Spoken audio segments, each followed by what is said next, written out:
All right, welcome back. A major escalation in the Middle East conflict came after US-Israel strikes hit key Iranian energy infrastructure, including fuel depots and refinery-linked facilities around Tehran, triggering massive fires and thick smoke across the capital.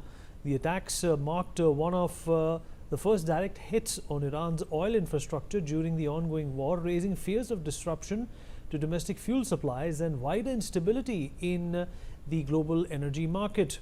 Amidst this energy shock, US President Donald Trump claimed that Washington had given India a temporary waiver on Russian oil purchases to help stabilize global supply and prevent further price spikes. The claim came as tensions escalated in the Strait of Hormuz, the strategic waterway that carries nearly 20% of the world's oil shipments. With tanker traffic disrupted and security risks rising in the Gulf, the situation has heightened concerns about global energy flows and the impact on major importers like India. We'll talk about this with our guest. Joining us on the show at this point in time is Dr. Sharad Kohli, senior economist. Mr. Sumit Peer, senior political commentator, is with us on the show as well. Major General Dr. G.G. Dwivedi, defense and geopolitical expert. And last but by no means the least, Ambassador Bhaswati Mukherjee, former diplomat, is with us on the platform as well. Ambassador Mukherjee, I'll begin with you, ma'am. Well, it seems that the escalation now on day 9 of this conflict is not only limited to destroying the infrastructure as well as the oil reserves of Iran. This is also going to have wider, deeper, further impacts on what the global energy market can tolerate and cannot. As per your assessment, what do you see happening in the next week or so, considering the fact that there is no diplomacy at this point in time, there are no back channel talks, and there is no way, at least Israel is backing down, because this is an opportunity they have been waiting for a long time. Well, Vineet, while waiting for the show to come on and watching the cricket match, I was reading The Economist, which says this is a war without a strategy. For once, The Economist has it spot on. What is the strategy of Donald Trump? What is he trying to achieve? By setting Iran's oil assets on fire, they've also hit a huge desalination plant, etc. He is, in fact, preparing for a situation where there could be active civil war in Iran, because the 40% are minority groups, which would spill over into borders, including his favorite Field Marshal, Pakistan, and it would destabilize other regions which are allies of United States. Secondly, if he thinks that these kind of mindless attacks is going to make United States popular with the opposition in Iran, I don't think so. I've been to Iran. They are very, very patriotic people. And efforts by the Americans, for instance, to train the Kurds so that Iran could be balkanized, etc., will be met with fierce resistance, including by those who hate the regime. I fear, Vineet, that Donald Trump did not study history when he was at that fancy public school that he was sent to. Otherwise, he should have known that countries like Iran, which have never been colonized, like Afghanistan, Persia has never been colonized. They don't take lightly to external powers telling them what to do. And in this particular case, for instance, what has happened is that Iran has successfully disrupted global oil supplies, gas supplies, Qatar, LNG, petrol, etc. And a very patronizing note has come to India as if we are a colony of United States, saying that they have very graciously given us 1 month's waiver so that we can buy Russian oil. The tone of the note and the tenor of the note reminded me of the imperialist colonizer telling his small little colony that, you know, boys, you wanted some oil from Russia. Okay, dad is giving you 1 month's waiver. Fill up your refineries as soon as possible. It's not going to last. Is that any way to treat India and 1.4 billion people? And does he not have any imagination that we are a democracy What kind of impact will it have on the people of this country, on the opposition, on politicians, etc.? He's just treating us like as if we are just running after him, asking him for favors. This is not the way to do business with India. But since you asked me the question about Iran, this is no way to do business with a millennia old civilization which has never been colonized like Afghanistan, which is known for martyrdom, and which would then unleash an era where they would say, come kill us. We'll kill you. You can kill as many of us. It's a huge population. How many is he going to kill before he gets out? How much time is he going to waste before the midterms? I think he's on an unwinnable war, and the economist, for a change, I agree with this. He has unleashed a war with no strategy. What is the strategy is not clear. If it's not clear to the economist, which is the greatest chamcha earlier of the United States, it's not clear at all to the global community. But what is clear, very clear, Vineet, the lesson from this is, if you are a nuclear weapon state, you are safe. He doesn't get after nuclear weapon states beyond a point. That's very interesting. So, Donald Trump has also destroyed totally the NPT. Completely. He has destroyed the NPT. Because those countries which were on the margin hesitating said, oh my God, the only thing that saves us is our nuclear arsenal. Make it bigger, make it stronger, make it nastier. And in our case, take out the no first use. That no first use was put in there to show that we are a civilizational country which believes in peace and security. In the era of Donald Trump, no first use makes no sense. We should also take it. Vineet. You know, that actually is a very important and a valid point, ma'am, that you have made. And General Dwivedi, that also gets one worried that, you know, if no international law or protocol or decency is being observed by Donald Trump, then no first use or any of the other doctrines that have been signed or agreed upon by mature powers can stand today. You know, everybody can use the pretext as well as the example of what the Americans are doing and wage numerous wars. And this is a very, very dangerous precedent that the world hopefully will not be inspired by. Well, Vineet, I think right after the Cold War, the international law has been violated at will, and there is a famous saying that the powerful nations will do what they want to do, and the others have to suffer because they have no capability to defy these stronger people. Now, that's the pattern that has been going on, and I think Trump is only taking it to a higher scale. But the issue is that international law has been observed by the great powers very selectively. When it suited them, they observed it. When it didn't suit them, they violated it. The second point is that purely from the military strategist, because economists must have given its own logic and viewpoint. But I think if you take the war aims, they have been very clearly stated. That is the destruction of the fighting potential of the Iranians, destroy the navy, they have a strong navy, and of course the regime change, which is the political one. And if you see the 9 days of war, I think the Iranians have taken a very, and they have lost a fair amount of their defense potential. And today, as I am told, as I read from the news, that their heaviest bombardment is going to go on. Now the point is strategy and outcome. Now these are two very, very important things as to what your strategy is and what outcome you're looking for. If America is looking to only degrade, denude the Iranian fighting potential, well, that I think will be achieved in time to come.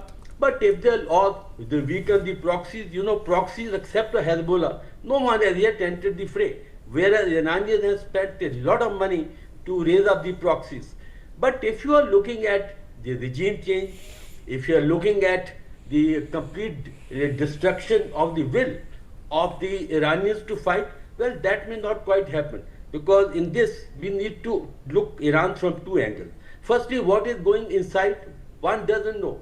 In fact, today only the Iranian Council has in principle approved the Mojtaba's, possibly be taking over the next supreme leader, and well it is known, his commercial interest, his wealth making, all that is known. Now, will that be acceptable to Iranian citizen? Well, may not be, but they have no role to play. They have no power to actually go along or go against the regime per se. So therefore, I like to conclude with 3 important points. American army, I have operated with them, know them well. It's a very professional army. It's the strongest army. I am sure those generals, galaxy of generals, would have had some kind of a game plan and some kind of outcome and strategy. One cannot just wish it away. While President Trump may not be very great strategist, but I am sure the generals in the American army are. The second point is the outcome. Well, it is very difficult to predict because it is regime changes are something not the press of the button. They have a lot of complexities, and this has to be internally driven by the Iranians. And the third point is the impact, global impact. Oil has been always used as a weapon. In 1973, when the Arab-Israeli war took place, the oil went up by 100%. I know we could fill up a motorcycle with 20 rupees and then it required 40 rupees. So therefore, oil has been used as a weapon, and I am not a great economist, but I believe I deal with geo-economy. So this is the typical case where the geography, economy is being used intensely to pursue their respective aim, whether it is Americans or Iranians, who have ensured that at least for time being, the oil pipelines are blocked, the oil is not flowing, and therefore there is a turbulence across the globe.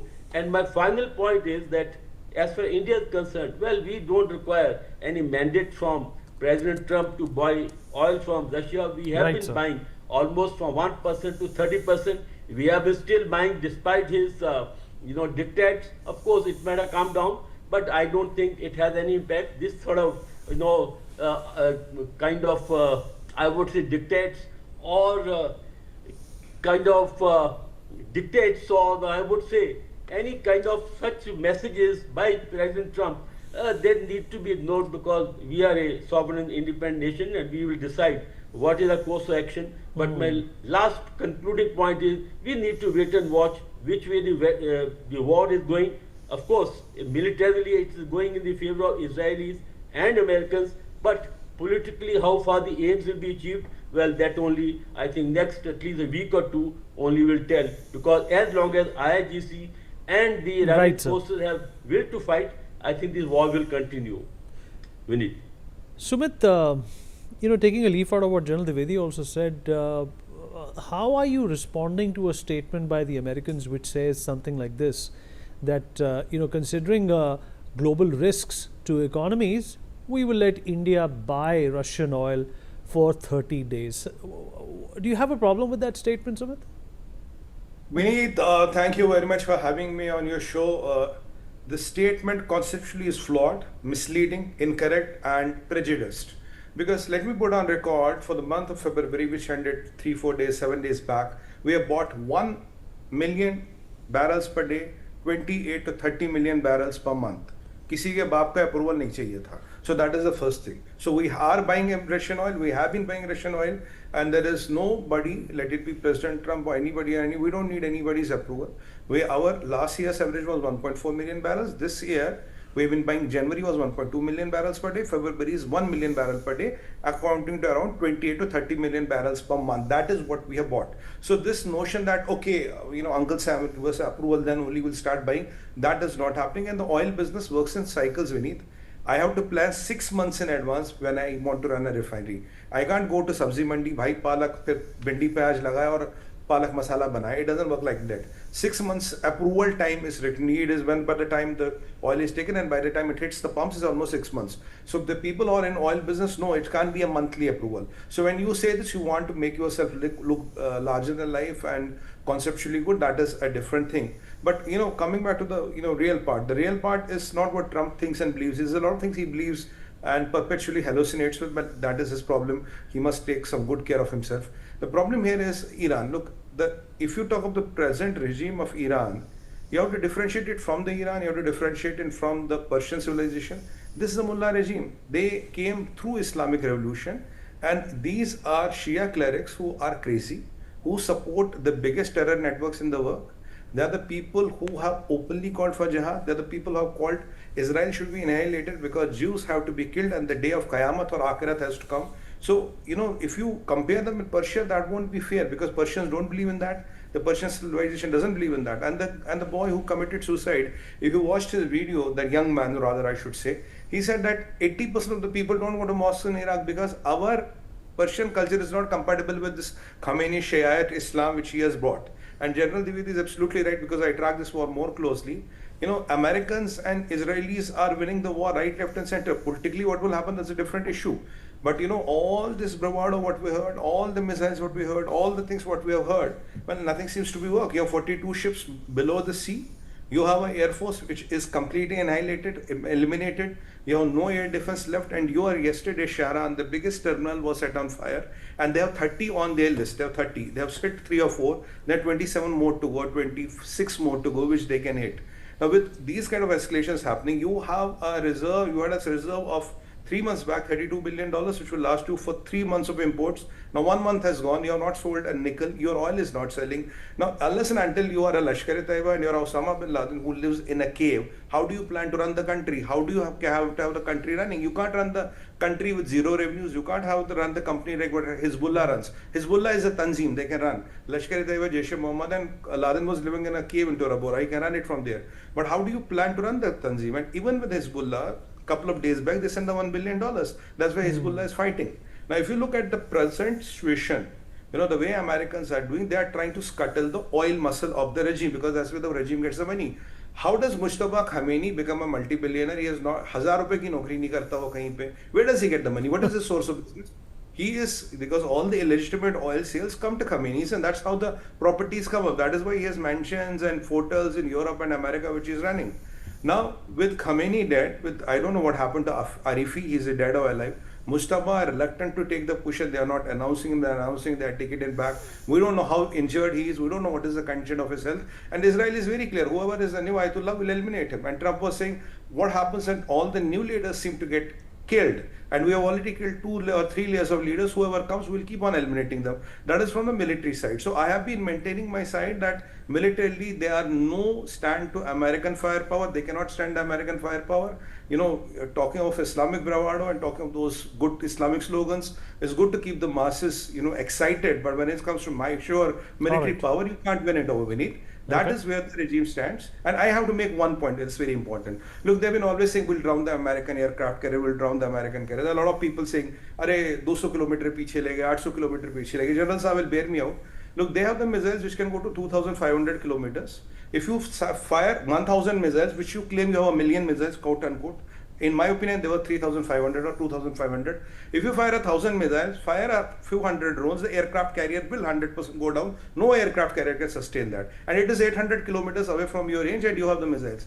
Now, Vineet, if you do that, what is that? That is the Pearl Harbor moment. What comes after that will exactly happen what happened in Pearl Harbor. If they have the courage, if they really want to make the talk, rather than killing people in Dubai and fighting at the hotels and fighting at the residences and fighting at Burj Khalifa, let them show their might to the American aircraft carrier. You know where it is. It can be seen on Google Earth. All right. Let's see what happens next.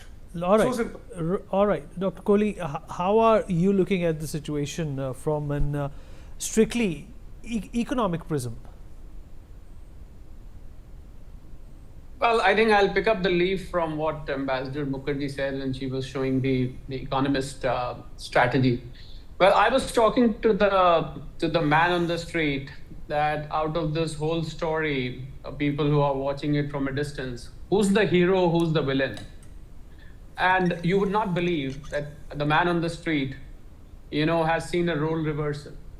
Despite Hezbollah, Hamas, Houthi, all what Sumit said, they've been supporting terrorism and so on and so. But despite that, the general opinion is not as to who you think the hero is or who you think the villain here is. So that's a very important change or a perceptual change which is happening in this whole thing. I also agree that Iran cannot defend for too long. Iran doesn't have the firepower to face B-1 and B-2 bombers and Israel multiple aeroplane attacks. But the fact of the matter is that strategy-wise, which Ambassador Mukherjee was saying, Iran has almost won the war, despite the fact that Iran has a very poor economy in shape. Inflation there was already beyond 15%. They didn't have forex reserve. There were a million sanctions on them.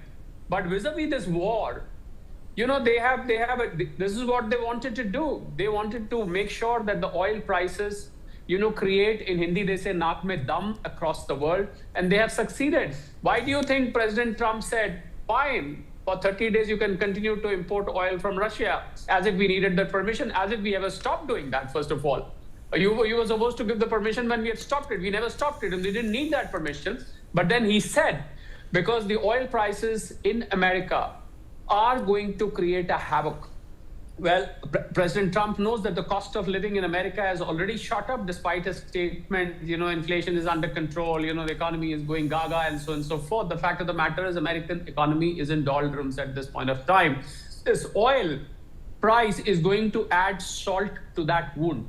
So I think that way Iran has not just disturbed America, but it has disturbed the rest of the world as well. I mean, notwithstanding what is done to Dubai or Oman or Saudi Arabia or Kuwait or wherever. But Iran, strategy-wise, I think has already won the war in an economic sense. You asked me the economic aspect. So economy-wise, Iran has already won. And I think this would be of interest to General Dwivedi. When America says, I'm going to now get boots on Iran. When you say get boots on Iran, you don't know what problem you are landing yourself into, because IRGC is very convinced, and Iran is a large country. It's not a tiny little country where you just get down and start shooting people. This is not Palestine. So I think they'll be deep trouble. How are you going to capture Iran ultimately? All right, fair enough. Unfortunately, we've run out of time. I apologize if there were thoughts and words that were unspoken. We have completely run